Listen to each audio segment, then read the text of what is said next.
last week we were having a conversation as of, let's stay strong, everything will be fine.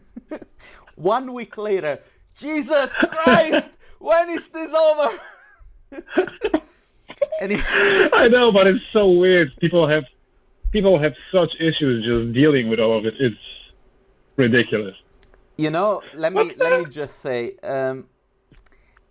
I've given up on the idea to produce content that can help people get through this. It's like I'm not giving up the hope. It's just that I'm like, you know what? Let's just hang out with people. I mean, I'm getting bored. I haven't had a client conversation in the past 3 weeks. Simply because everybody who calls me and says, do you have maybe a solution to this? And I'm like, I am not Jesus. And it's like, and I don't think even him would have an answer right now. No, because right now, I mean, there's no solution at the moment, right? I mean, right now we're all trying just to we gotta be frank though. Get through this. I see ads on the internet for courses on how to invest money and how to whatever. And it's like most people don't even have the money to invest. And I know that when you're not an investment guy, you're going to get a couple of $1,000s, put them into the whatever shares or whatever it is that how it works, and lose that money. You know what I mean? And I'm like, I know. The only thing that you can do right now, stay the fuck inside. Do not move. Eat as little as you can. Because the one of the real issues when this quarantine will be over, I won't get out of the house because I won't fit. My sides won't fit through the door. Yeah, I know. We are all just gaining weight. Are you doing anything to keep yourself fit? Oh, dude, I haven't been so fit as I am right now in months. Really? I'm exercising, I'm cycling. Yeah, just because I need to fill up the time with something. But you do it inside or you do it outside? I'm cycling outside, exercising inside. Okay, so, but outside there is no people, and being on the bike, it's not like you're put face to face with people that might be contaminated or should be safe. No, dude, I'm staying the hell away from people. I don't come close to anyone. Honestly, I haven't seen or spoken to anyone face to face since the Saturday a week ago. How did we get to this, man? It's like... Well, to be honest, I am not surprised. I mean, come on, people. I've been cycling through Richmond Park on Sunday, and there were, people hanging out in groups, having picnics, taking photos of reindeers and of deers and stuff like that. And that's why we are where we are. We just can't stay away from each other for a week or two. I was looking at ridiculous. One of these memes where somebody said, when there is no quarantine, everybody's looking at their phones and they're staying inside. Now that there is the quarantine, everybody wants to go out. That is true. Well, we are social people, so we are social beings in general. We like to be, but honestly, I miss people so badly. And I do too. And it's like, I got my wife in the other room, but I miss also the other people, let's go for a coffee, let's go for a croissant. And now, dude, I'm right now living by myself, so it's... Oh, really? It's painful. At the moment, they put a limitation that even with the dog, you cannot go further away than 50 meters from your house. Seriously? Yeah, and my dog will not take a poop on the side of the road. She has to step on grass, and this is far away. I need to go at least 300 or 400 meters away from my house. I don't know. But what if they catch you? You will get a fine. You will be fined or something like that. I have no idea. I keep imagining myself meeting the police and be like, "Do not touch me. I have coronavirus." I don't, but I'm gonna cough on you. Well, I warned you. To be honest, they probably wouldn't touch you anyways, right? That's another thing. Like, you know, it's this paradox that it's like, okay, I'm gonna give you a fine, but who tells me that you can give me a fine and that you're like sickness free, you know? It's like, shouldn't you just stay away from me, even though you're the police, or? Stay at home yourself. Yeah, exactly. But anyway, dude, That is a little bit weird. what are you doing at the moment? Is there work? Are you doing work at least? Yeah, there is still some work. I'm still relatively busy. To be honest, like I am keeping myself busy as well. So you're one of the I'm lucky working ones. from. Yeah, sorry. Actually, yes, that is true. That is definitely true. So, like, yeah, I am working from 9 to 5. But even when I finish work, I will like have dinner, go cycling, and because there's nothing else to do, I will sit down and do some more work. So, oh. Actually, you know, this is probably one of the best times to go cycling because there is really nobody in the streets. Traffic in Tel Aviv, it's terrible, man. And people drive with the intention to kill one another, you know, like on a normal day.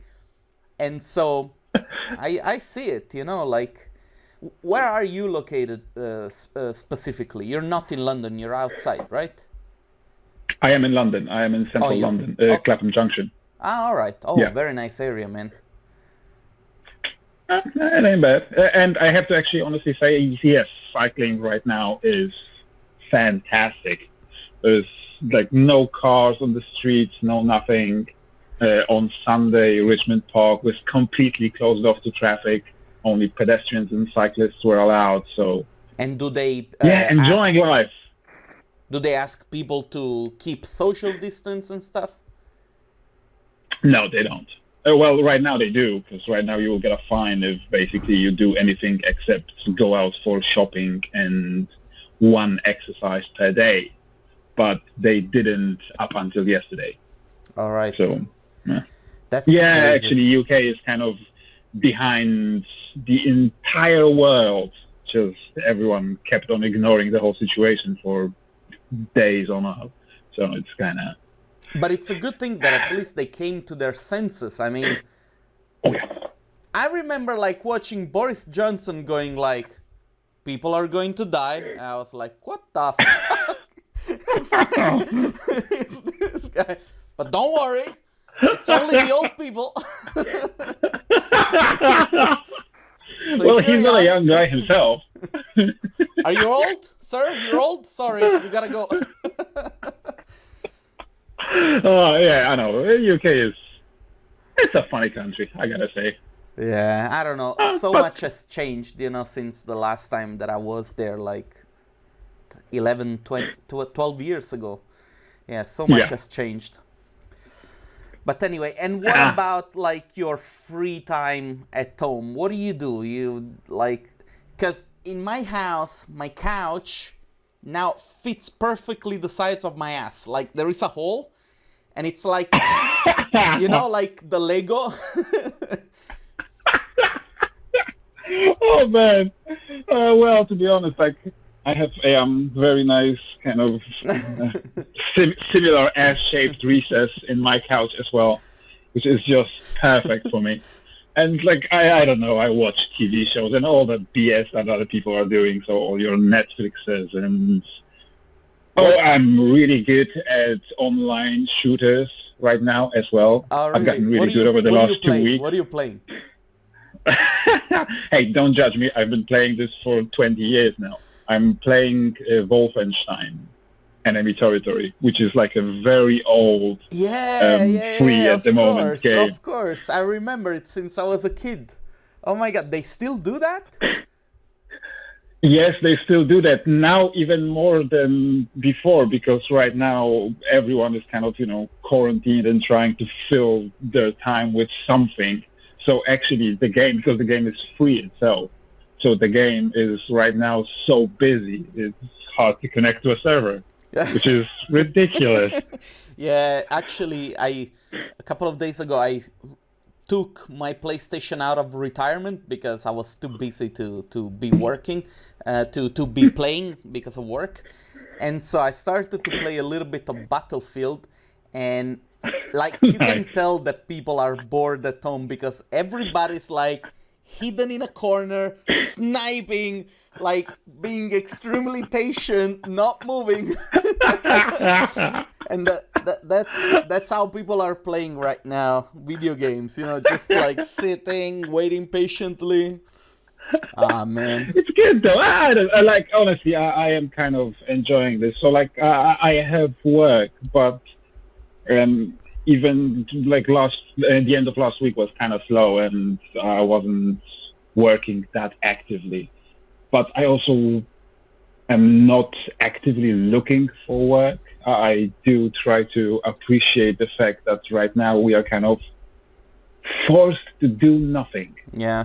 So you can actually, if you can personally, just take this time and, you know, relax a little bit, work on yourself. I think, you know, something good might come out of it. I'm pretty sure that there are some people listening to this being like, bitch, I need money. Oh, yeah, but that's always the case with everyone. And yes, of course, but right now, the reality of it is, I personally think, I don't know if this is true or not, I just don't think that right now you should be looking for new clients. Nah, there is really like, I understand the fact that a lot of people will be in need, and to be honest, you know, I have a little bit of money saved up, but at a certain point, I will have to start looking for other things to do myself as well. Including like going and work in a supermarket if shit hits the fan, you know, because it's like, it is what it is. But that's one of the things that I try to explain to people. It's like, yeah, I understand that you're looking for a job, but the situation that we're going through right now, it's really not up to any of us. And it's not like, you know, with a crisis, you kind of like put yourself out there, try to do any job possible. But here there is a limitation also in the jobs that you can actually do. And there is the actual risk of you getting hurt and die eventually. And so, you know, like, people should really take it easy during these times. I agree with you.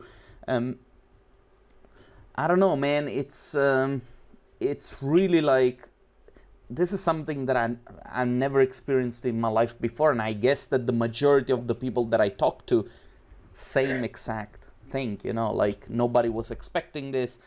The way we talk about what it's happening, it feels like being in a weird, screwed up dystopian movie. Yeah. Sort of like a 𝘀𝗶𝗹𝗹𝗃 kind of world, you know? Yeah, it's kind of, because the issue is like when we had the whole 2008, 2009 recession, it still kind of happened gradually over a few months. Right now, this happened literally over 1 week. It went from zero to an absolute nightmare, just like that. And everyone is just dealing with it. But I'm also hoping that it will go in a similar way the other way around. So, you know, we will basically stay at home for the next 2-3 weeks, and it will finish just like that as well. I mean, just look at China. All of a sudden, in 2 or 3 days, cases started dropping. In a week's time, there were no cases. Yeah. So, fingers crossed. That's what they said, because actually, if you look at the worldometer, the counter, you know, they say that they keep getting cases of the coronavirus. I don't know. A friend of mine posted to me a couple of days ago, a article written by an independent military, I don't even remember anymore, like they have military corps which are independent from the political system, I'm talking about China, that go and do researches which are based only, which are, the only purpose, it's only military purpose. I need to find this article, hold on. I have it somewhere here because she sent it to me. Because it's very interesting. And the thing is that what this article says, it says, do not believe what China's saying, because what China's saying, like, you know, even this article also says, and this is, the website, it's called AmericanMilitaryNews.com. Wuhan residents... How did you find this? She's a war journalist. And so she's super connected in this kind of things, and she's looking into this. And eventually, you know, like, when I started to do a little bit of digging, I ended up also looking at this video from... have you ever heard this channel on YouTube called London Real? No, I don't think I have. It's a channel where they usually talk about self-help, how to become a better person, how to improve your business skills, all that kind of stuff.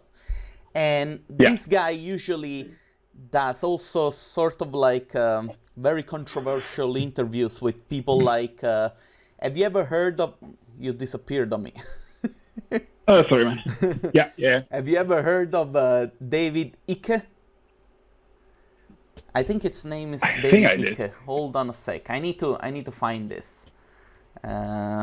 London Real David Icke interview. There it is. I'm gonna put it on the screen so that people can see it also. But basically, this guy has a whole theory as of why this is happening, and the guy thinks that this is due to the fact that there is a what do you want to call it, a conspiracy theory, and the virus, it's happening in order for the 1%, so to say, to destroy the global economy and to create the Hunger Games. Man, I looked at this interview. A little bit far-fetched. Yeah, I looked at this interview and I started to be like, oh my God, what if any of this is real? And, you know, like looking up a little bit on my Facebook feed, I actually saw some of my contacts thinking that this stuff was real. Oh, Jesus. That is worrying. Yes, that is worrying, because it's like, if this guy is telling anything close to the truth, we're all screwed, man. I mean, this is all part of a big plan to destroy not only the economy, but like to imprison humans and start some sort of like social real life table game with like people killing each other for toilet paper and food.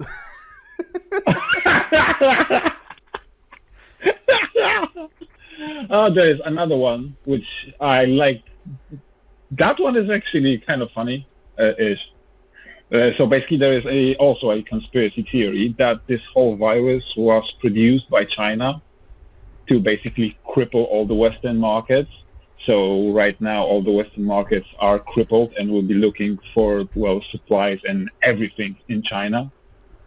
So the conspiracy theory is that China is trying to make money, and they already have a vaccine and everything, and Chinese people are not getting sick anymore, while Western countries are still dealing with it. So we right now have to go to China to get everything, and it's just... There are many theories like that already out there, and it's... If that was, you know, funny. The thing is that the reason why I don't fall for these conspiracy theories, it's because, I mean, you work in the field of design, you do images, you help people with creating visualizations. How difficult it is to coordinate sometimes 5 to 10 people to come to a decision together. It's very difficult, right? It's impossible. Imagine like fucking trying to destroy the economy of the entire world with how many people you have to coordinate this. I mean, there is no way that this is happening and the truth doesn't come out, you know? Like, if this was really the case, that this was made by China with the intention of like crippling the economy, I am sure that something would have come out already. Like that, somebody would have screwed up at one point and the truth would have come out, because this is having so many repercussions. It's impossible that this was orchestrated by somebody. And I don't know. It's like, the same thing that they say about 9/11. To me, it's weird, the fact that, the buildings came down. But if I think that this is a conspiracy and it was done by the government and whatnot, just the coordination part of a project of that size makes me think, no, this must be the airplanes hitting the towers and, But anyway, man, I think... Yeah, I get it. But also you have to say that we as an design industry, don't have the same discipline as, military organizations, etc. Yeah, but like the politicians and all the people that are involved in making money decisions, those guys are very much ego-driven. Yeah, I know what you mean. I don't know. Maybe I'm totally wrong, and this is absolutely China trying to destroy us. But, and in a way, I am thankful of this situation, because we're having a conversation like this, you and I don't think that this would have ever happened if it wasn't for the self-isolation. It has to come down. That is true. It has to come down to tragedy. There is literally no reason for China to try and cripple Western economy. I mean, they're already doing very well. 90% of the stuff, 90% of the stuff that is around me right now is probably made in China. Exactly. So. Like, how much more stuff can you actually make in China to, help them make even more money? Like, seriously, I'm looking around and it's like, you're probably right. 95% of the stuff that I have, it comes from China. Yeah, I don't know, man. I have a Chinese phone. I think they're doing good for themselves. They're probably recording the conversation already. Yeah, they're probably laughing themselves right now as well. Let me tell you one thing, and this is going to be very controversial on my side. Once this quarantine and self-containment is done, I am up for 2 days of self-containment per week. Like, beside the weekend. You get the weekend, you do whatever you want, but 2 days, stay home, work from home, there is no going out, give back to the nature, this is one of the positive things that has happened because of Corona. Obviously, it's very difficult to look at it under a positive eye because people have died, but the fact that, the skies are blue, there is no pollution, the air in Tel Aviv has changed. I go out and it's fresh. It's not the heavy, stinky air that we usually have because of all the pollution. Yeah. I mean, if we could make it maybe 1 day a week, every week, to just stay home and not go pollute outside, it might not be a bad thing after all. Oh, dude, I would absolutely love that. That sounds amazing. And to be fair to this whole situation, what it has shown is that, yes, a lot of the meetings that we are doing can be done via email, can be done via just a simple phone call or video call and stuff like that. So, I would be so up for it. 4-day work week, 1 day working from home. Sounds like a dream. And I think it's actually possible, and I think it would be fantastic for the environment. Seriously, I think that we have proven that this is doable. I still think that most of the important decisions and the most important meetings should be done in person, because I think that, we should not make the mistake to think that we can live the same kind of life online. And, I've had a conversation with a couple of people, and it scares me, the thought to say, we're just as good online as we are in real life. That scares me because, I don't know. That's not true. I don't think it's true at all. And as an educator, I teach at the university.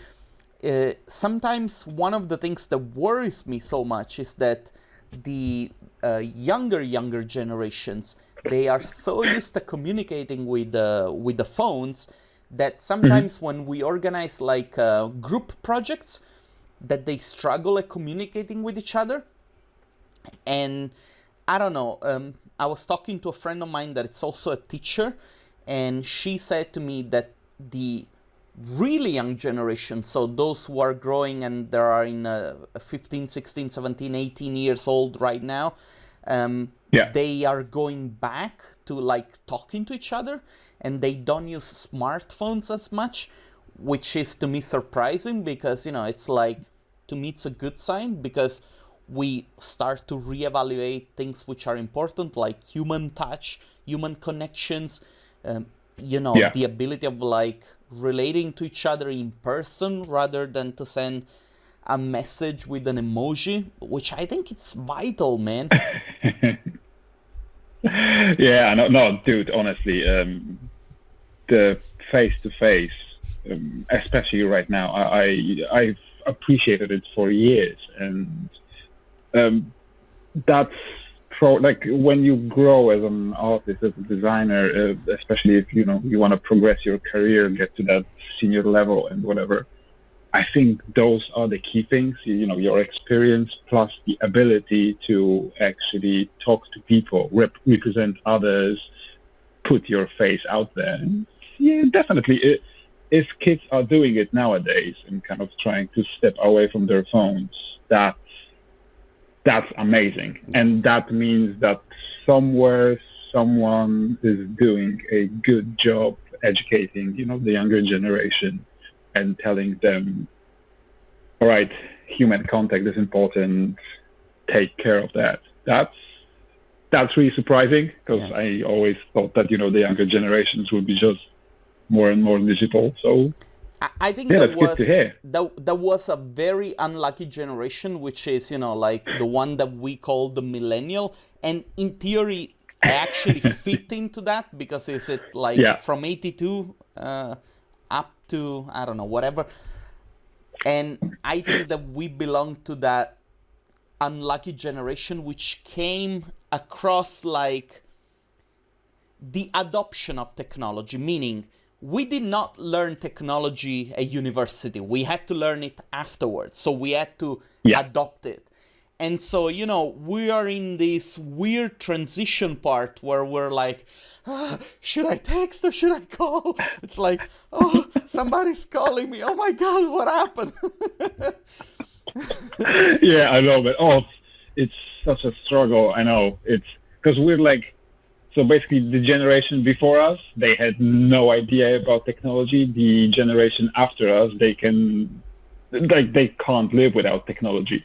And we are that generation, torn between the idea that we shouldn't be using technology, but also we know that it's out there, we know how to use it, and we want to adopt it. So like, this is my own personal thing, but for me, like, I know that to progress as a designer, as a person that wants to build a career, etc., I should be doing, stuff. What do you do? The whole YouTube thing and social media and whatever. But putting my face in front of a camera, in front of, I don't know, hundreds, thousands, or whatever people, just makes me feel weird, personally. And a 20, 25-year-old in that same situation won't have those issues whatsoever. Dude, I watched your vlog, and I have to say, it was entertaining. I tell you, there is a whole category of people that look specifically on the internet for those kind of vlogs. Like in the very beginning of me putting out those videos, I was getting messages from people from some weird remote places, because those guys were like, we enjoy seeing people living a real life in a city, doing real things that we don't have back in our countries. And so, like, I wanted to ask you actually about this. What were like some of the challenges that you had to overcome in order for you to click that go public button on YouTube, you know, like the video it's uploaded and you're like, should I do this? Should I do this? What was it like? Like, what did you have to overcome in order to do that? Because I think it's great. I think it's fantastic. You put yourself out there, let people be the judge of the stuff that you put. You don't have to worry about that. Oh, for me, it's actually the other way around. So basically, I needed to stop thinking that I care about anyone else's opinion. For me, it was just thinking that, okay, if there is some kind of a value in the stuff that I'm putting out, which basically that's what I'm trying. You know 𝘀𝗶𝗹𝗶𝗃, right? Sure. So he, like, recently he did well, not recently, but a while back, he did a talk about something called the 𝘂𝗶𝗃𝗃, that you're trying to find The your Japanese, meaning in life, etc., etc. Yeah, and basically I'm right now trying to, I had this issue for years about, you know, just working and making money, but not really putting anything out there. So for me right now, doing the videos and, I don't know, doing some, like,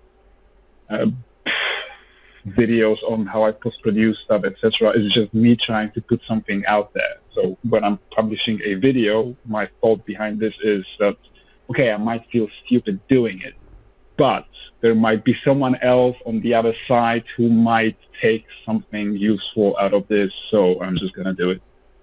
You're absolutely right. You're absolutely right. I don't know if you follow me on Instagram, but yes, you probably do. I started to do this 36 days of type, which is this challenge where, and these are like 2D drawings, which are very simple. And sometimes they're just, I mean, in my case, I feel that the stuff that I'm making, it's not that pretty. It's actually sometimes very ugly. But I'm doing it because, first of all, I want to see if I'm able to stick to something for so long and force myself, you know, to impose discipline.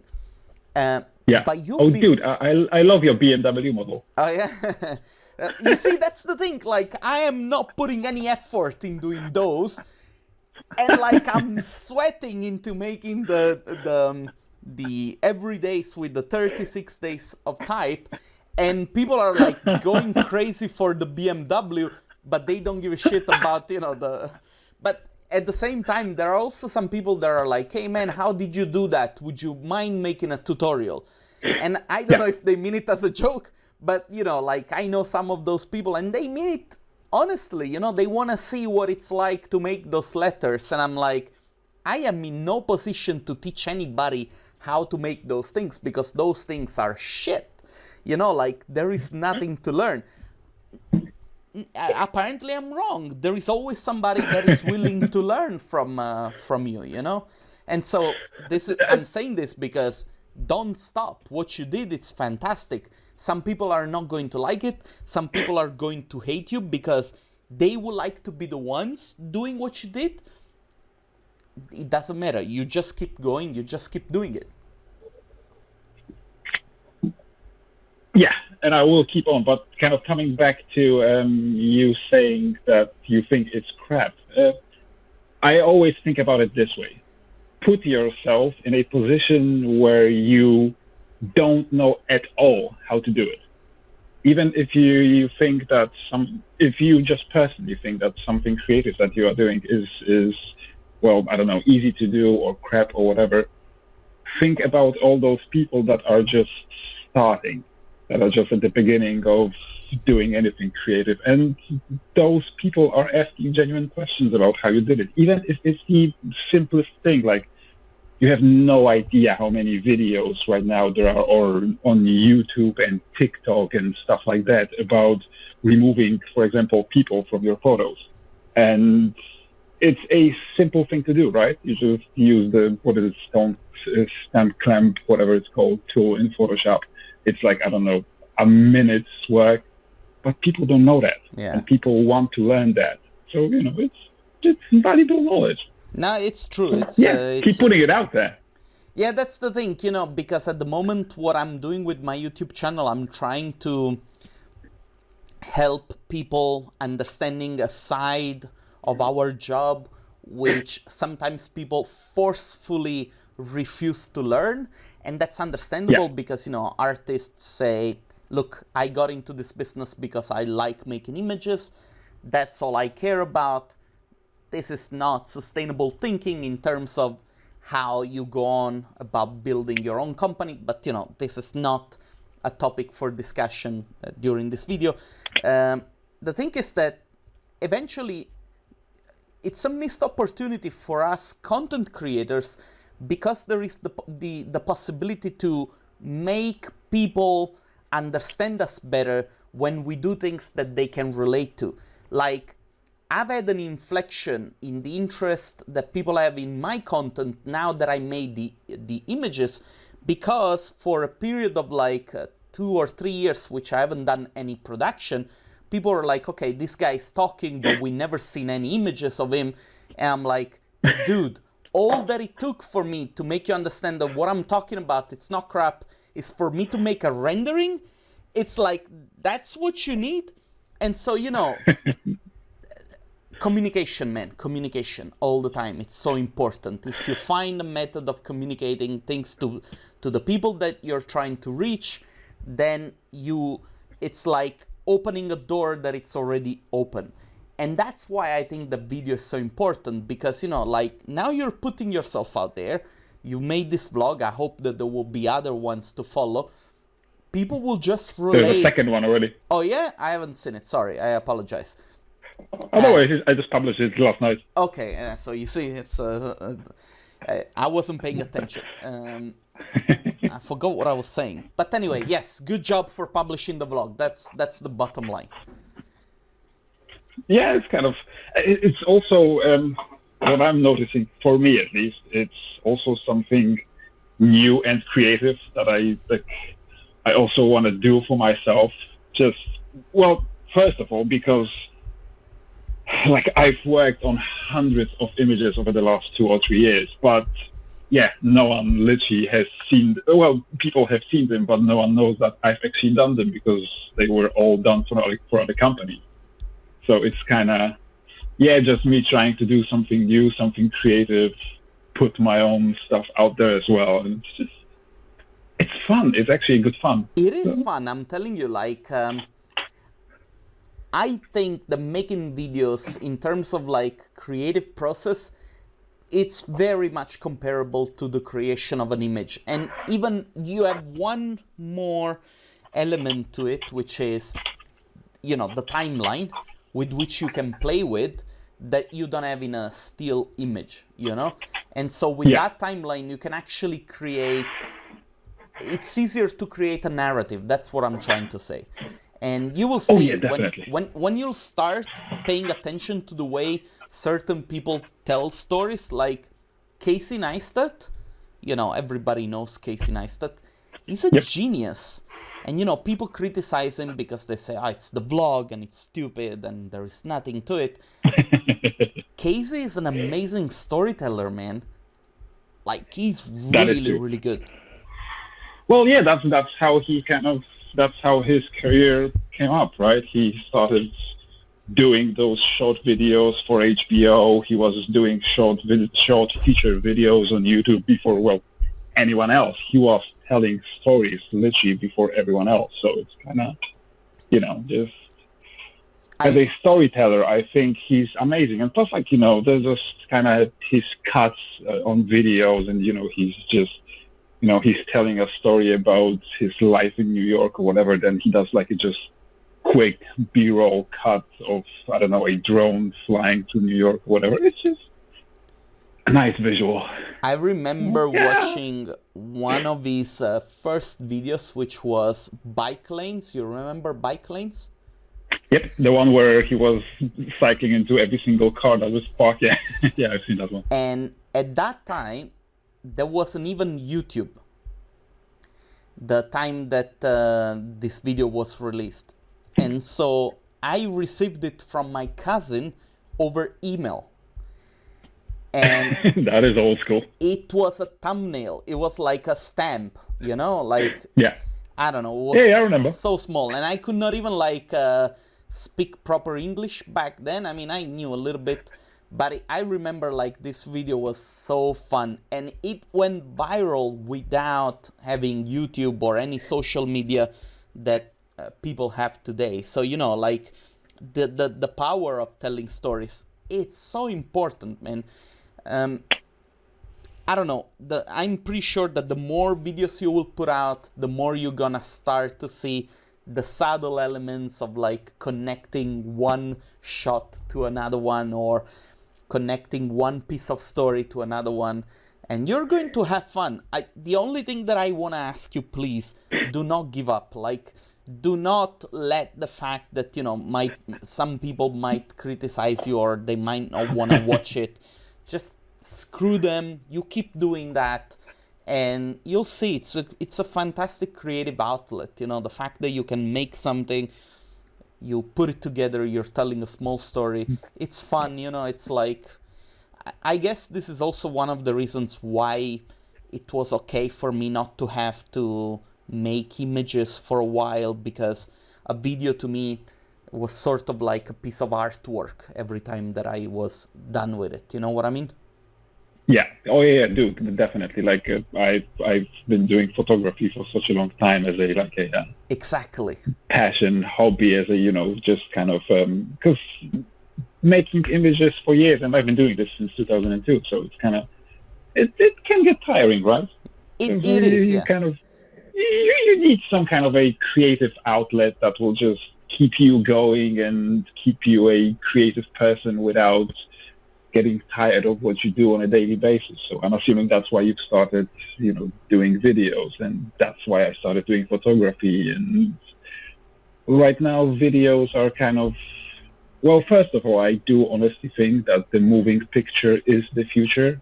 Of course. I don't, like, we will do CGIs for years to come, because you will still have billboards, you will still need still imagery. But video, animation, etc. is becoming more of a thing. So it's kind of also an opportunity for me to learn something new and to maybe share something with other people, especially right now in these times where I think that, you know, the younger generation could use some additional knowledge. So, yeah. Dude, It's and also it's like good fun. keeping company to people that, you know, at the moment they don't have much else to do, and, you know, like there are just so many movies on Netflix that you can watch, and you run out of them as well, you know. That's, oh dude, honestly, on Saturday, hands down, I ran out of stuff to watch. I did too. I have nothing. I did too, and, you know, like some of the things that I like to watch on YouTube are mainly lifestyle vlogs of like people going and, you know, reviewing, I don't know, sneakers or whatever, technology. And they have the same problem. They're like, yeah, we cannot get shipment of stuff, or we cannot go to the shop to get it. It's like we're running out of things to do. You know, Lou from Unbox Therapy is like reviewing things that are in the store since months, that, you know, like now people cannot ship stuff to him, and so it's like just picking up random things to review. And I don't know, I haven't seen any of his last videos, but I think that at the moment he's not even allowed to go inside his office. Anyway, I need to catch up. I think from what I've seen, I think he still is, but none of his employees are. So he's basically just by himself. Yeah, well, like most of us. But it's just, that's the thing. Like right now, YouTube, Netflix, Instagram, TikTok, and whatever, everyone is just sifting through those all the time. There's nothing else to do. Jesus, you can only imagine you wouldn't have. Yeah, imagine that you wouldn't have Wi-Fi right now. Oh man, I would jump off the building. Yeah, that's like, I honestly started thinking about this, I think like on Sunday. Imagine right now living without water, gas, electricity, internet. Oh, just ridiculous, right? So I'm actually so grateful that right now there are all those people taking care of all the, mundane stuff that you don't think about at all on a daily basis. It's perfect. It's amazing. Dude. So we sit in the comfort of our own homes. It's nice and warm. We have internet. We still can do projects. We have 3ds Max, Coronas, V-Rays, and whatever. It could be way worse. I know. I totally agree. And the thing is that, it's hard to explain this in English, but we've been going on for 45 minutes now, talking about basically nothing. This is probably one of the best hangouts that I've had with an artist in a very long time. This should kind of show you the level of discomfort that we're having during the quarantine nowadays. It's oh my God, this is terrible. I cannot meet people. Wait, let me go get an ice cream from my huge freezer whilst I'm looking at you on a 4K TV with super expensive earpieces on. Oh my God, we're living a terrible life. This quarantine is killing me. I know. I know, man. Oh no, honestly, the only issue is that, and anyone who knows me will testify to that, I am a hugger. I will hug anyone on any occasion, and I am missing that. That is my crucial thing. But besides that, I mean, Jesus, I'm spending hours with people just video calling, and the amount of people that's actually, texting and calling and just trying to stay in touch on a daily basis, it's just so positive and so supportive. I'm just hoping that after all of this is over, people will try to stay in this persona and will try to, stay in touch and be as positive and as helpful as they are at the moment. Oh man, totally. I really hope that this is what it's going to create, that inflection in the way culture is changing, and that we're going to go back a little bit more to the appreciation of simple things, like calling a friend, talking to somebody, going for a walk. Because as of now, going for a walk is luxury, right? You simply cannot do it. Really it is, yeah. And I'm telling you, seriously, we should start a petition. When this shit is over, let's get 1 day a week of quarantine, to help the environment. And people will love that. I like that. I'm telling you, people will love that. They'll stay inside. There is no shopping. There is no food. So, if you forget to buy food, do a day of fasting, man. You probably need it, especially after the quarantine. Oh, yeah, definitely. I actually, right now, I started wondering, when you're saying that, I wonder what this whole quarantine thing is doing for the climate change. I have no idea, but I can tell you that I can tell you that usually in Tel Aviv, around this time, it's already warm. It's already 28, 29 degrees. Yeah. And as of now, it's hazy, it's cold, the air is cold, and very often, the reason why the air is warm, it's because of the pollution. So, I have no idea, but I think it's good because, the earth works better without cars polluting it. So I'm guessing that, these days that cars are not going around, it can only be doing good. But then again, I'm not a scientist. I'm just somebody that is at home playing video games. Literally. But I think it's good. I think that, us sitting at home for a week or two, that might do some good to the whole environment. I don't know if you've seen the whole video recently surfaced somewhere about someone showing the canals in Venice. Yes. That the water in the canals is perfectly clean. There are fish coming back into the canals. Yes. Just incredible. It is incredible. I mean, come on. It is incredible. And it's like, Venice, for people that haven't been there in summer, sometimes it smells like shit, like real shit, because of all the rubbish that comes inside. And because of the actual human poop that it's floating in the water. And so, like seeing these things, I mean, I cannot help to think that it is good when we are not that much outside driving cars, going, visiting places.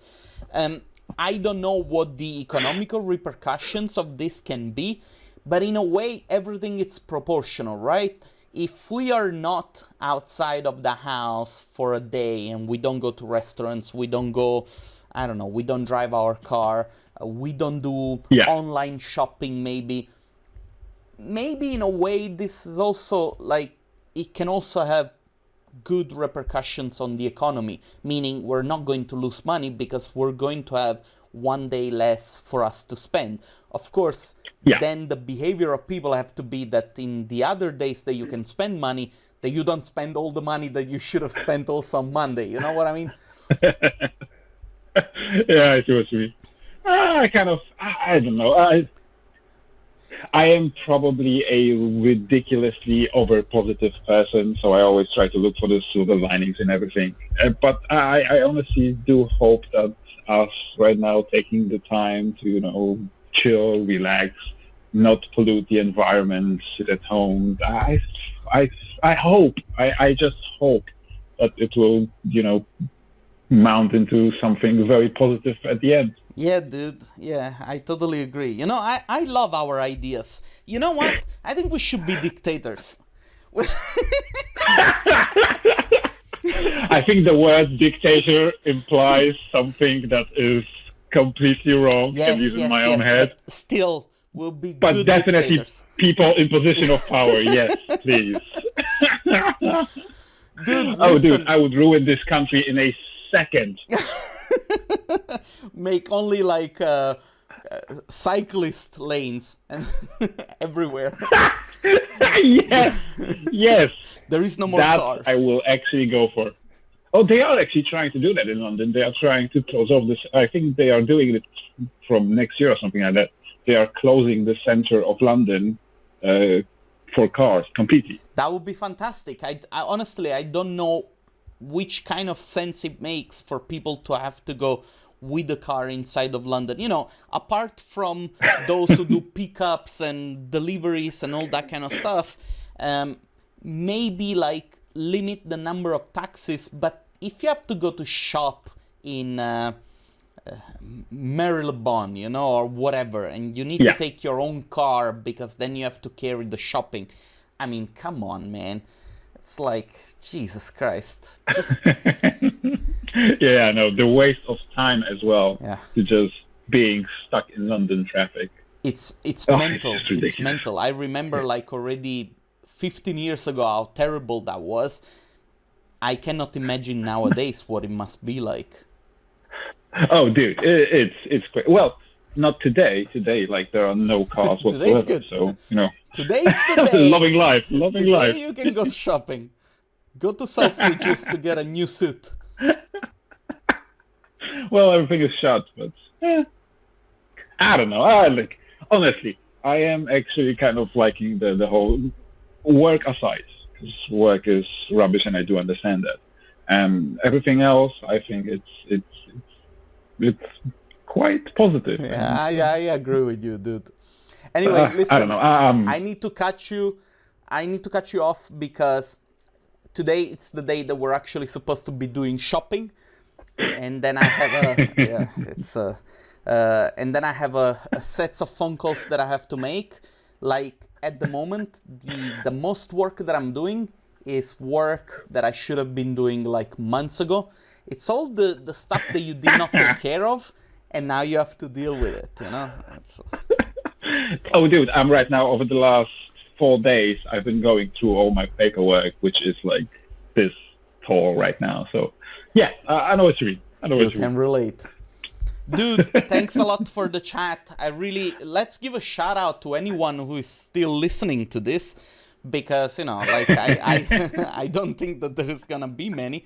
But anyway, we should do this more often. I'm telling you, like, it should be a quarantine show. I like that.